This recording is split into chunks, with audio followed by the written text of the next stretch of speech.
കേന്ദ്ര സർക്കാർ നടപ്പാക്കിയ തൊഴിൽ ചട്ടങ്ങൾക്കെതിരെ തൊഴിലാളി യൂണിയനുകളുടെ രാജ്യവ്യാപക പ്രതിഷേധം. ജന്തർ മന്ദറിൽ തൊഴിലാളി യൂണിയനുകളുടെ നേതൃത്വത്തിൽ പ്രതിഷേധം നടക്കുകയാണ്. സംസ്ഥാനത്ത് വിവിധ തൊഴിലാളി സംഘടനകളുടെ നേതൃത്വത്തിലും പ്രതിഷേധമുണ്ട്. അതേസമയം കേരളത്തിൽ നടപടികൾ എടുക്കരുതെന്ന് കർശന നിർദ്ദേശം നൽകിയതായി മന്ത്രി വി ശിവൻകുട്ടി പറഞ്ഞു. കേന്ദ്ര ഗവൺമെന്റ് കൊണ്ടുവന്നിട്ടുള്ള ലേബർ കോഡുകൾക്കെതിരായി ശക്തമായ നിലപാട് തന്നെയാണ് കേരളം സ്വീകരിച്ചിട്ടുള്ളത്. തൊഴിലെന്ന് പറയുന്ന കേന്ദ്ര സംസ്ഥാന ഗവൺമെന്റുകൾക്ക് തുല്യമായ ഉത്തരവാദിത്വമുള്ള വകുപ്പാണ്. അപ്പോൾ ഏകപക്ഷീയമായിട്ടാണ് തൊഴിൽ നിയമങ്ങൾ ഭേദഗതി ചെയ്തിരിക്കുന്നത്. അവർ റൂൾസ് ഉണ്ടാക്കണമെന്ന് പറഞ്ഞിരുന്നു, റൂൾസ് ഉണ്ടാക്കിയത് എന്നുള്ള നിലയിൽ അല്ലാതെ അതിനപ്പുറം അത് നടപ്പിലാക്കുന്നതുമായിട്ട് ബന്ധപ്പെട്ട ഓരോ നടപടികളായിട്ട് മുന്നോട്ട് പോയിട്ടേ.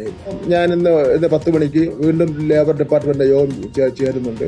ചേർന്ന ശേഷം ഇത് നടപ്പിലാക്കുന്നതുമായിട്ട് ബന്ധപ്പെട്ടുള്ള ഒരു ക്രമങ്ങളുമായി മുന്നോട്ട് പോകണ്ട എന്നുള്ള കർശന നിർദ്ദേശം കൊടുക്കുന്നതാണ് എന്ന് മാത്രമല്ല,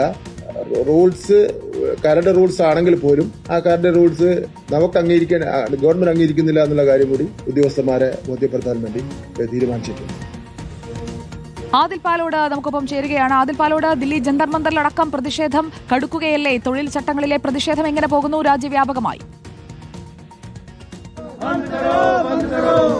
ലേബർ കോഡിലെ പ്രതിഷേധം രാജ്യവ്യാപകമായി നടക്കുകയാണ്. സംയുക്ത ട്രേഡ് യൂണിയനുകളുടെ നേതൃത്വത്തിലാണ് ജന്തർ മന്ദറിൽ ദില്ലിയിൽ പ്രതിഷേധം നടക്കുന്നത്. നമുക്കിവിടെ കാണാൻ കഴിയുന്നത് ടാക്സി ഓട്ടോ ഡ്രൈവർമാരുടെ ഒരു ഭാഗമാണ് ഇവിടെ കാണുന്നത്. ഒരു ഭാഗത്ത് ഇപ്പോഴും പ്രതിഷേധ യോഗം നടക്കുന്നുണ്ട്. വലിയ ജനക്കൂട്ടം തന്നെ ജന്തർ മന്ദറിൽ എത്തിച്ചേർന്നിട്ടുണ്ട് എന്നുള്ളത് നമുക്ക് കാണാൻ കഴിയുന്നുണ്ട്. രാജ്യവ്യാപകമായി പല സംസ്ഥാനങ്ങളിലും പ്രതിഷേധം നടക്കുന്നു.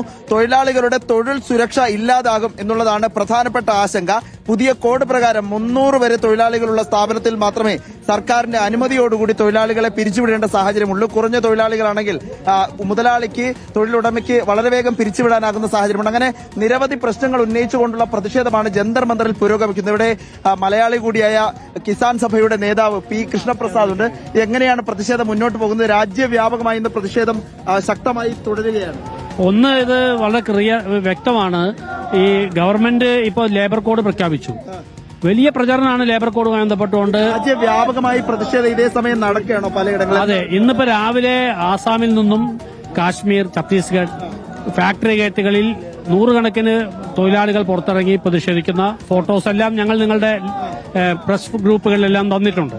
അതുപോലെ ഇപ്പോൾ പുതുതായി കിട്ടുന്ന വിവരങ്ങൾ രാജ്യവ്യാപകമായി തൊഴിലാളികൾക്കിടയിൽ വലിയ പ്രതിഷേധം ഇതുണ്ടാക്കിയിട്ടുണ്ട് എന്നുള്ളത് വ്യക്തമാണ്. ഇത് ഈ തൊഴിൽ കോഡ്, ലേബർ കോഡ് പിൻവലിക്കും വരെ പ്രതിഷേധം എന്നുള്ള ഒരു നിലപാടിലാണോ മുന്നോട്ട് പോകുന്നത്? തീർച്ചയായിട്ടും.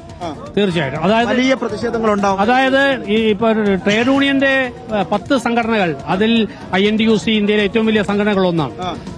BMS ഒഴികെയുള്ള എല്ലാ HMS, AITUC, CITU ഉൾപ്പെടെ 10 സംഘടനകൾ ഒരുമിച്ച് കൊടുത്തിരിക്കുന്ന ആഹ്വാനം ഇനി കറുത്ത ബാഡ്ജ് ധരിച്ചുകൊണ്ട് ആണ് തൊഴിലാളികൾ പോകേണ്ടതെന്നാണ്. വളരെ പ്രധാനപ്പെട്ട കാര്യമാണ്. അതിലും വലിയ പ്രതിഷേധമാണ്. ഒരു ഭാഗത്തേക്ക് പോയാൽ ഇവിടെയൊക്കെ ഓരോ ഭാഗത്തും പ്ലക്കാർഡുകൾ പിടിച്ച്, ബാനറുകൾ പിടിച്ച് നിൽക്കുന്ന പ്രതിഷേധക്കാരെ നമുക്ക് കാണാനാകുന്നുണ്ട്.